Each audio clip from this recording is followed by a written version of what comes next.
here to organize this together again with Bohdan Ferens. You're the founder of the SD platform Ukraine, and welcome here. It's a pleasure. Thank you for joining us. It's always a pleasure.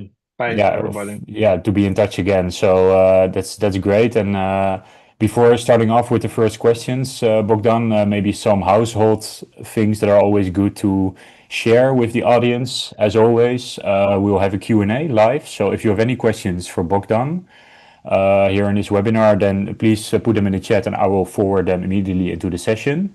And of course, you can rewatch the session also, so feel free to forward it to anyone you would like to do so. And we will take around 30 minutes, but for this webinar. But maybe we will need some more time to discuss many questions and information we have here at hand. So again, thanks so much for joining, Bogdan. We are here on July 10, and July 10 and July 11 is the moment of the recovery conference that's taking place in Rome, in Italy. You were there also, I think, earlier when it was in Berlin. It's also being organized in London and in various cities before. And it's an important moment, I think, also for us to discuss with you, especially the content of many papers and publications you done and executed with the SD platform. Before delving into that, maybe one starting question is also, we saw large air raid attacks again on Ukraine last night. Before delving into the information and publication of the recovery conference per se, can you give us an update on how it currently is in Ukraine and how the situation with the air raid attacks is? Because we're very worried, of course, here also from the Netherlands. Yeah, thanks a lot for your interest, by the way, Emil, and ongoing support. It is so important for us, for progressive people here in Ukraine. And Ukraine is facing an enormous, I think, escalation from Russian side, aerial one. It means that I think every night or every second night, Kyiv definitely is on target. And if we compare, for example, the situation 1 year, 2 years ago, and now we observe the more scaling of these attacks. It means that they are launching, for example, 500 drones for one attack and missiles with different types and 10 years at 10 hours attacks, also we are facing. It means that of course, in Kiev now situation is much more difficult because I think Russians are trying to target also civilian infrastructure, definitely, to put pressure on people, on residents of Kiev, not only Kiev, but other cities like Odessa, and especially pre-frontline cities like Kharkiv.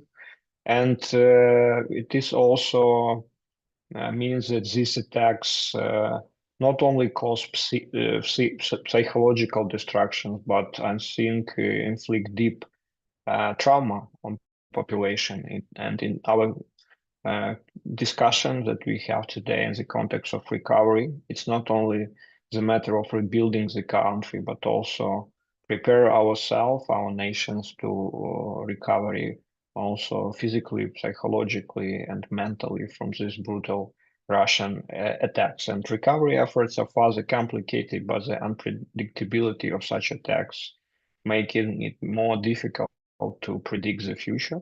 It means that for me personally, as I'm living with my family, my wife and daughter, it means when you are waking up morning and you are happy to have a few hours sleep, you are lucky. Unfortunately, this is a new reality that we have to just somehow adapt. But anyway, as I always mention, it's not possible to adapt yourself to the war. And it means that we in general, I mean also our European friends, partners, and citizens of different countries and cities, we should definitely take into account not to forget that Russian war is continuing and brutality is every day, unfortunately, targeting our people. Yeah, thanks for sharing. And indeed, yeah, the importance of keeping that in the as a main topic remains so important, especially as everything is now increasing, and also the psychological distress that comes out of it is incredibly tough. So thanks for sharing. And it always For me personally, feels always quite difficult to bridge in the times of war and this major catastrophes that are going on to talk about recovery and situation after the war. But still, it's such an important topic as well because when the war will end, there is so much needed to rebuild Ukraine, both psychologically, as you already indicated, but also financially, economically, and the whole of society.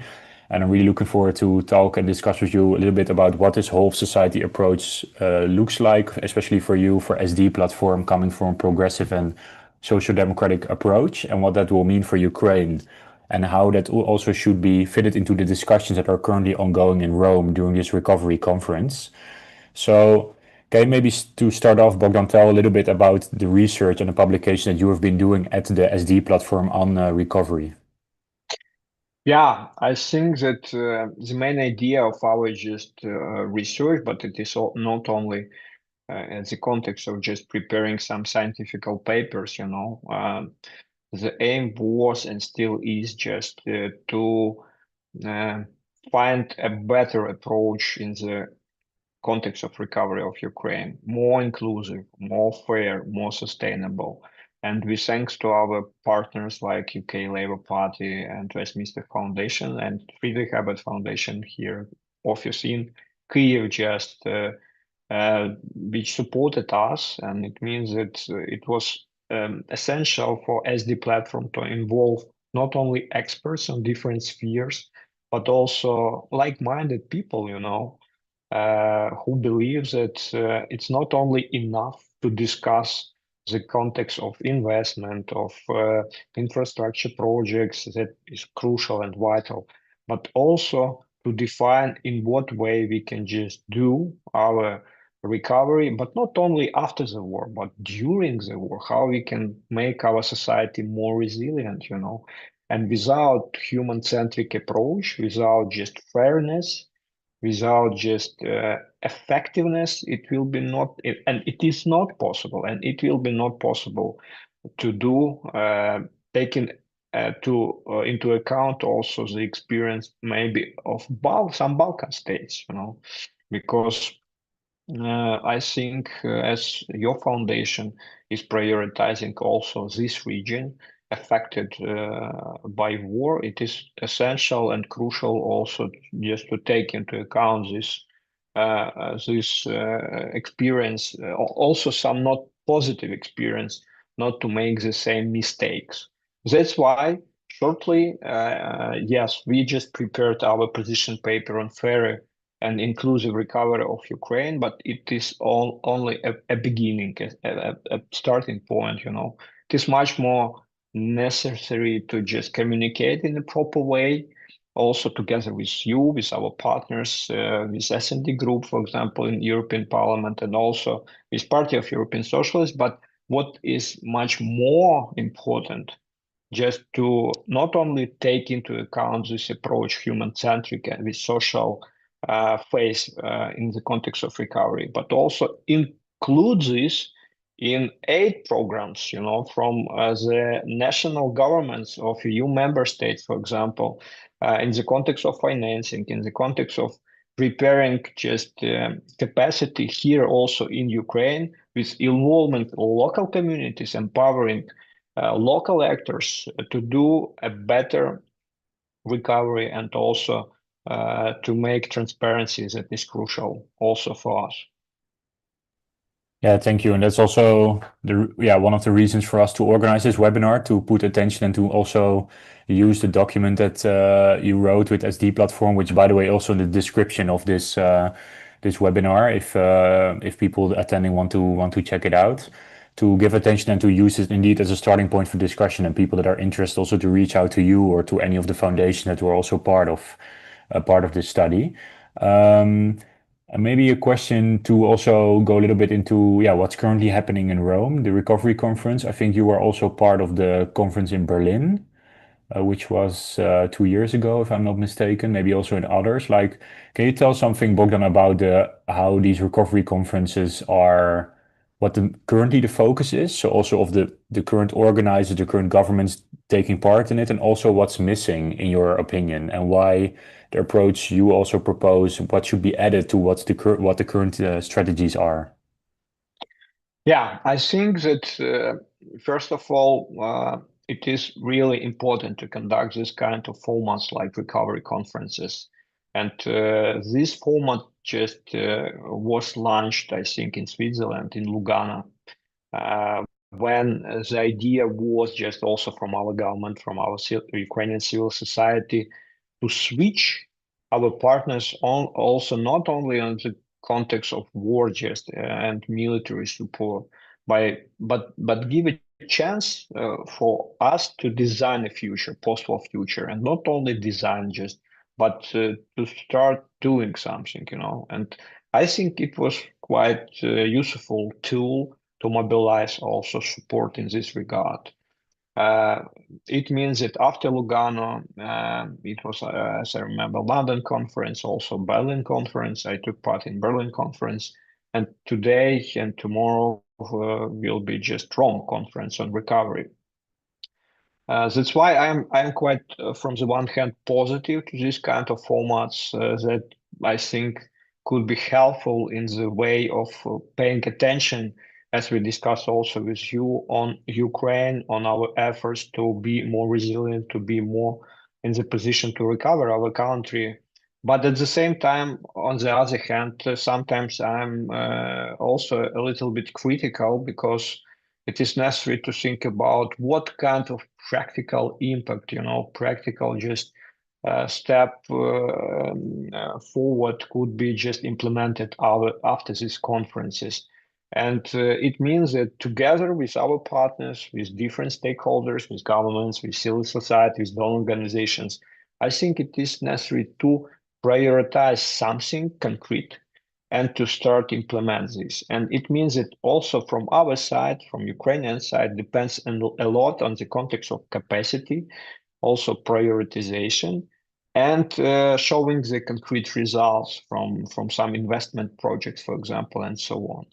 In the context of Rome conference, as I just had a chance to read just a few minutes ago, the update from the European Commission, they mentioned that they announced that 2 and 3 billion euros as a new support for also 10 billions in investment for Ukraine. It means that definitely we need financial resources to maintain our country because, as you know or not, the half of our budget we are spending on military needs, and another half of the budget it's necessary to cover the needs like salaries for budgetary spheres and social care and so on, so pensions and so on, so on. And we are so thankful to you, to Western countries and EU member states and European Union in the context of supporting these so important covering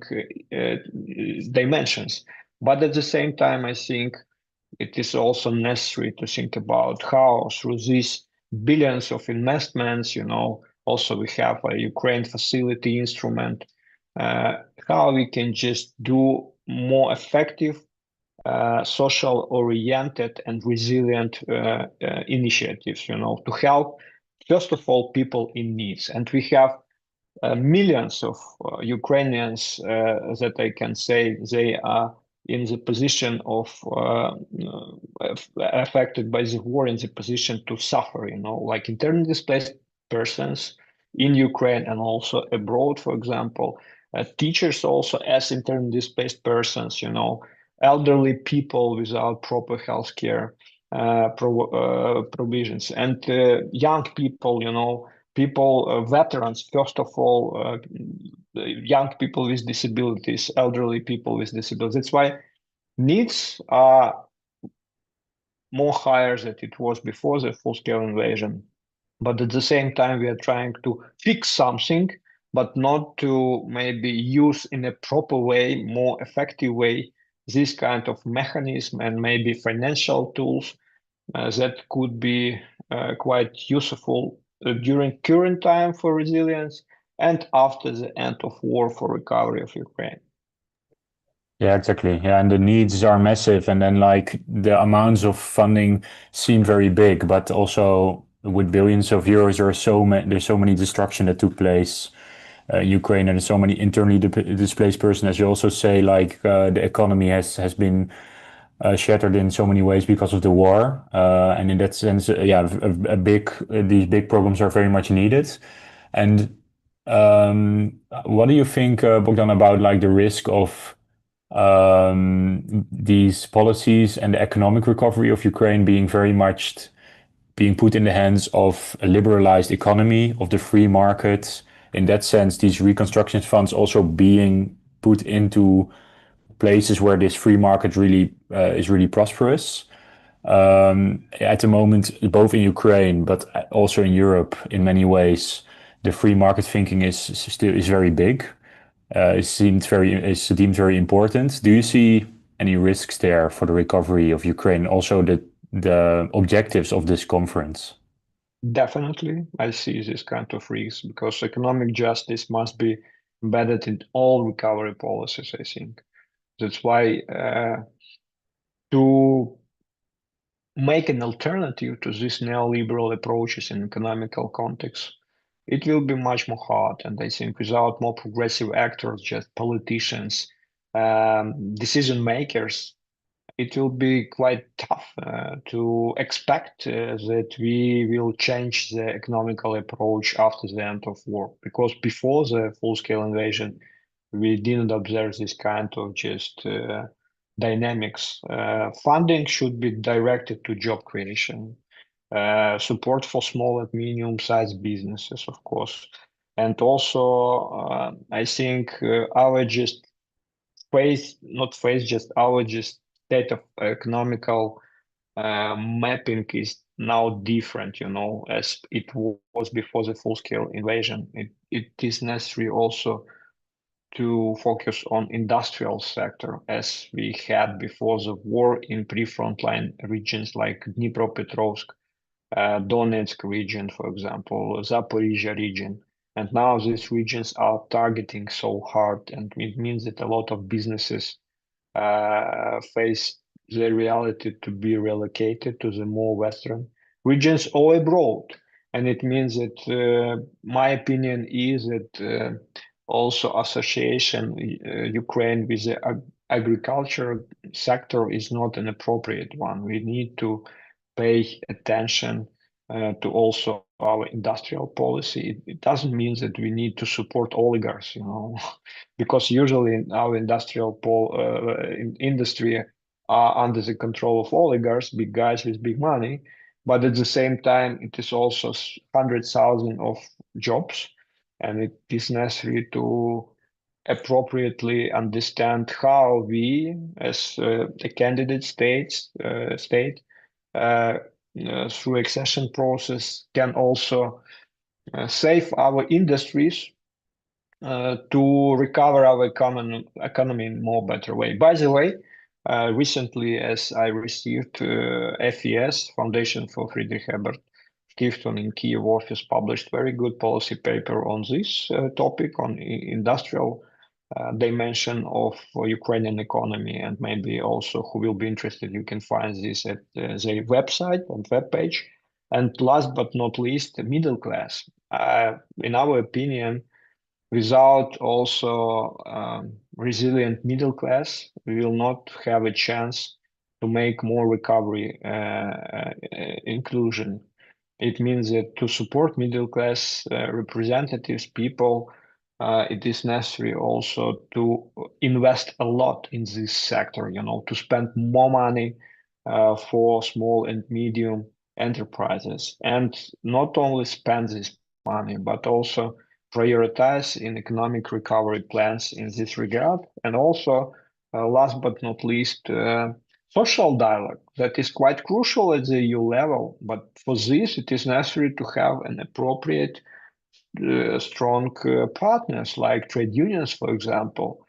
And now we are observing not so good and positive dynamic with the trade union movement in Ukraine. It means that they are somehow under pressure, and from external context, but also internally, I think that our Ukrainian trade unions have to upgrade themselves to be more visible, understandable for the own members to defend their working rights, and without EU, without our progressive partners, social democrats, it will be so difficult to expect that social dialogue will be a key priority in the recovery context of Ukraine.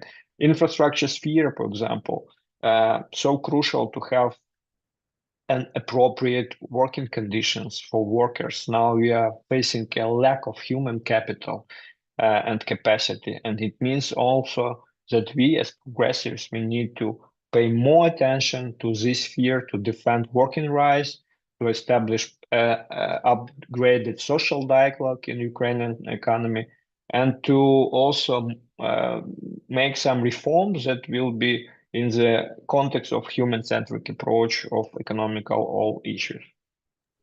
Yeah, exactly. And the job creation is key there, but also in a viable and also worthy way for people to also to come back and have the work in Ukraine in a good way. And indeed, the policy paper from FES is also one for us to include on the industrial policy, which is also an excellent piece.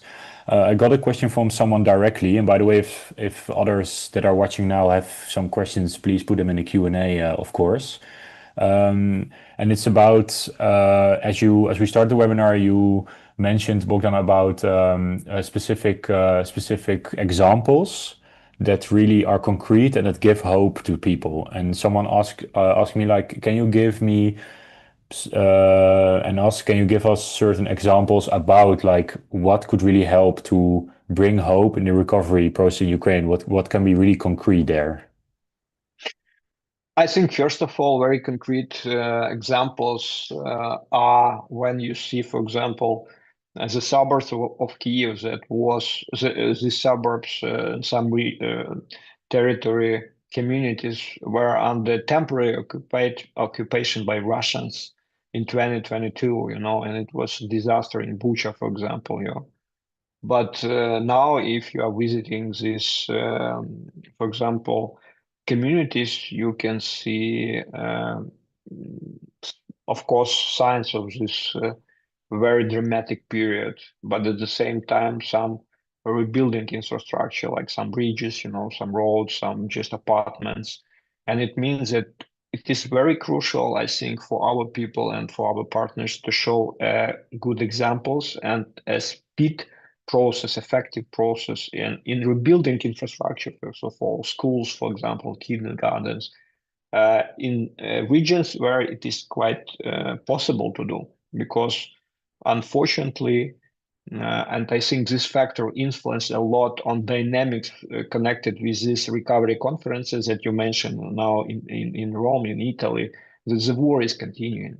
And not only continuing in the same scale, but in a more massive just way, because Trump factor influence on this also. And in Kremlin, I think they realize that now we can use another strategy to escalate more, to have a better position maybe for some future negotiations. And they show this, this brutality to hold the world. And it means that it influences on the mindset of also a lot of people, decision makers in your governments also. Because without clear vision of the future, without not only positive thinking, but realistic approach, it's quite difficult to predict what will be after 2, 3, or 4 months, or 1 or 2 years, And it means that with concrete examples, you can just also receive some positive energy. My friends for example, from the Netherlands, and the former ambassador to Ukraine from your country, I think the first one, now they are launching a very good project on helping on rebuilding houses for people in needs, for internally displaced persons, with the support of your government. And I think in not only rebuilding, but in more ecological way, in more sustainable way. And I think it is also crucial to show this. The second one, what we are doing and we are trying to do with our partners to prioritize also veterans. Now we are just trying to launch a new dimension to support our veterans, especially with disabilities, with recovery, and also with empowering them to be more active in decision-making process. And then you see the concrete example when you just working, organizing some events, also training, psychological support for people in needs, for internally displaced person, for veterans, for representatives of now Ukrainian army, for example, our members, some of our coordinators are serving now. It means that they can help them also to refresh themselves and to fight also with our enemy, with occupier. That's why concrete examples, more also human-centric approach that I mentioned, because sometimes Ukrainians can hear, oh, another millions just maybe will be invested and so on, so on. But if you don't see this in real concrete actions, you don't feel that it is possible to do. And I think for partners the same. But also, what taking this opportunity, what I want to say is that for you, for our partners, for first of all European partners, it is also necessary to understand in what kind of conditions we are living. Because sometimes I think that you have some news, a new attack on Ukraine, the war is continuing, and so on, so on. And sometimes we used to receive this kind of news. But at the same time, for us, facing this reality after 3 years of the full-scale invasion, it is necessary to understand that it's also not so easy to be in a good position, to take all the responsibilities, to expect more, to be on a positive way, and so on, so on. That's why, and in the same shape, for example, that people without this kind of experience, it means that I think it is also necessary to take into account that human capital, our capacity, a lot depends on the security situation. And if we don't see the clear picture, the clear strategy from our partners in the military context, military needs, it means that it definitely reflects or influence on our everyday mindset and everyday life. Yeah, yeah, and that is, yeah, of course, that's something that across the ocean here also is something that can be considered a bit more with all the statements that came out of U.S. administration in last couple of months, and indeed, it's incredibly important to. I think that's also where this whole society approach in the end comes to have this resilience, societal resilience, not only being defense and military, but also a psychological resilience to be able to organize, to be able to keep society healthy in a way that people keep forging bonds together and keep seeing a positive future and positive hope. And I think that's also key for us in Europe to do that as well. How much important it is, of course, to have the NATO spending going up, to have the defense finally being increased after years and years that we haven't done so, but also to, next to that, have the support for civil society activism for a healthy society and healthy democracies. And I think there is much work to do also on our end. Could I add on Yeah, of this? Could I course. add on Yeah. this? Because I didn't mention one very important example. For me, it was so touchable, Just last weekend, we conducted a workshop for young people on communication and just progressive ideas, progressive just topics. And it means that with the support of small project with our Danish young social democrats, our partners, and before just of this event, just before, it was a very just massive attack on Kiev, And we selected participants across the country from different regions, from Kharkiv, from Odessa, from Lviv, for example, from Khmelnytsky, western southern parts of Ukraine. And of course, we took into account that the security situation is not so, let's say, appropriate during these days. And we afraid that maybe a lot of participants will write a message, sorry, but maybe next time. But what just impressed me, that all participants came to Kiev. All young people just selected to these workshops. Despite current challenges, despite these brutal attacks, they just came and actively participate in this event. And sometimes some people can say, okay, one workshop, one training, what kind of impact? But for me personally, I think we are investing a lot in Ukrainian young people as a hope, for future without war, for future with more fair recovery. And only with this just kind of approach that is not so easy to implement, let's be honest.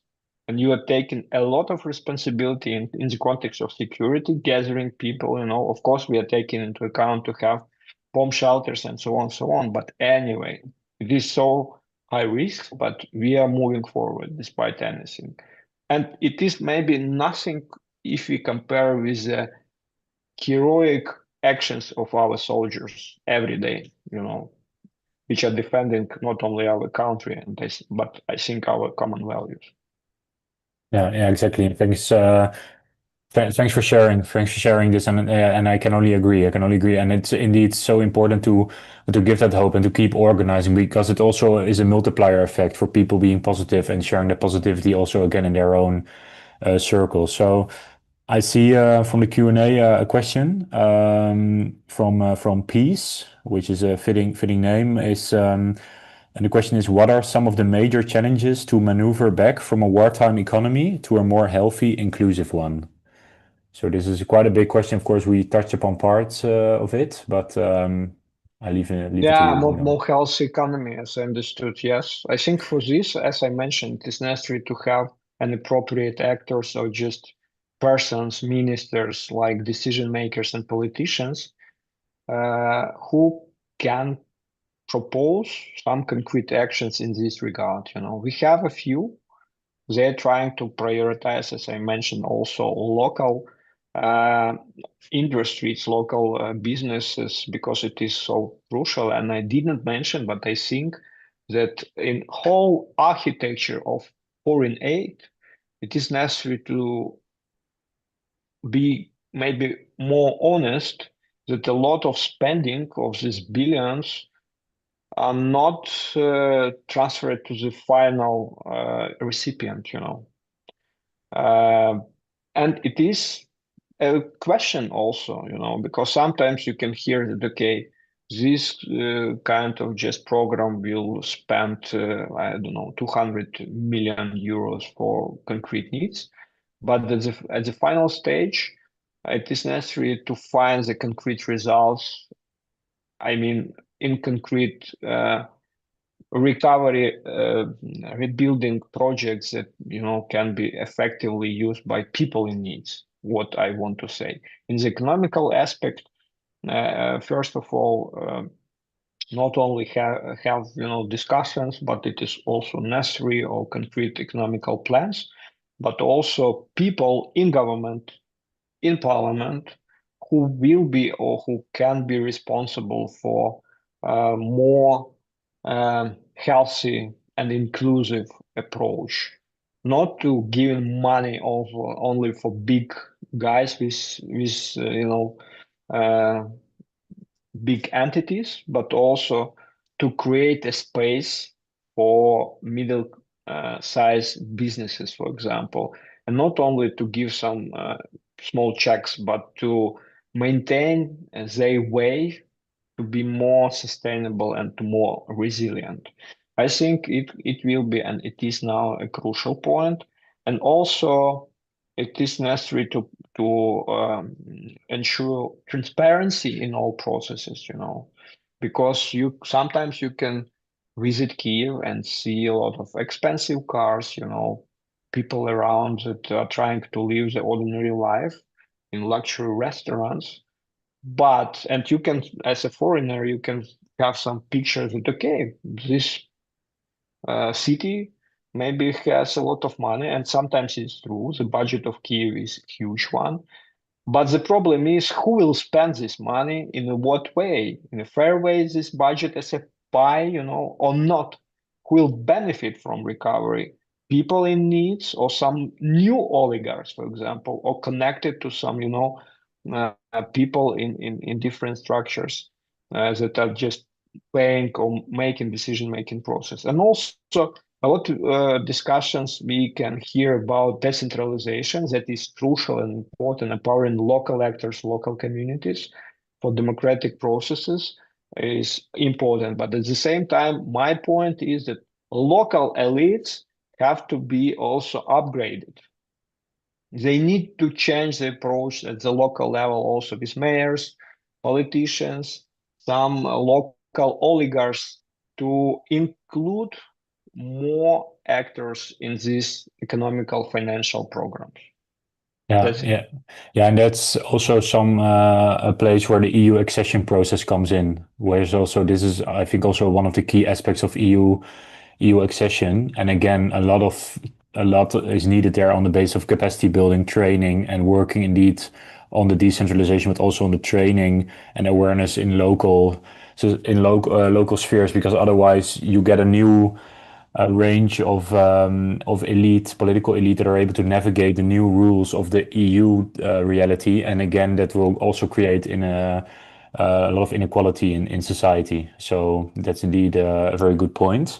Maybe to close off with that one, because we don't have any more questions in the Q&A, and I think we also already are well into the half an hour I promised is on the EU accession. How do you feel like that plays into the discussion of recovery? And is the EU accession also, or parts and aspects of this EU accession, also something that really can give some hope and a good idea for the future for Ukrainian people, especially for middle class and displaced persons, people from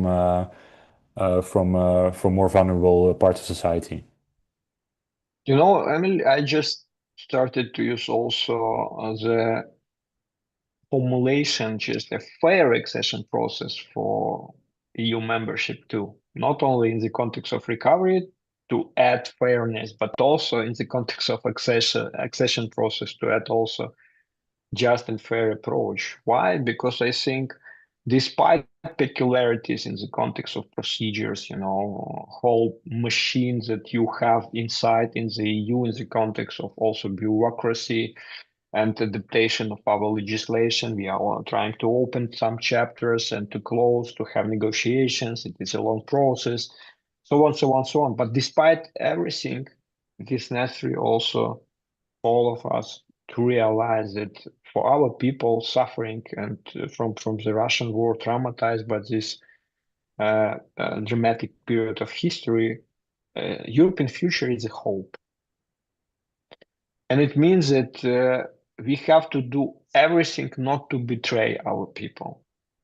For example, my friends who are just serving, or for example, my friend who just unfortunately was killed by Russians near Kherson, you know, and his wife and two children just lost husband and dad. And for me, it is a question: what I can do in this regard, having the quite big experience in this Euro integration aspects. What I have to do not to betray this family. And it means that we expect also from EU side to be more connected to also our reality, but to change inside the EU. I think without these changes, with procedures, with decision-making process, and so on, so on, this process could be very long. And we see not so maybe positive examples from the Balkan candidate states. And it means that it's not only a way in which the EU is communicating and also giving a lot of support to Ukraine, and we appreciate this support, but it is also on our shoulders and the shoulders of EU and member states to do our best to make the accession process more effective, not quite speedy, but more effective, more transparent, more fair, and with the impact on the lives of locals, Ukrainians, who can definitely benefit in their communities from this accession process. The best example for me is Poland. Of course, it was a different reality when Poland just passed this way. But we also are living in the world with such high dynamics. And we can somehow take these very good examples from Poland and try to implement in our case to rebuild infrastructure, to spend more money on also growing economical side and to reshape our healthcare educational system because without capacity, without, for example, education, without specialists, how we can just rebuild our country and make the succession process more effective?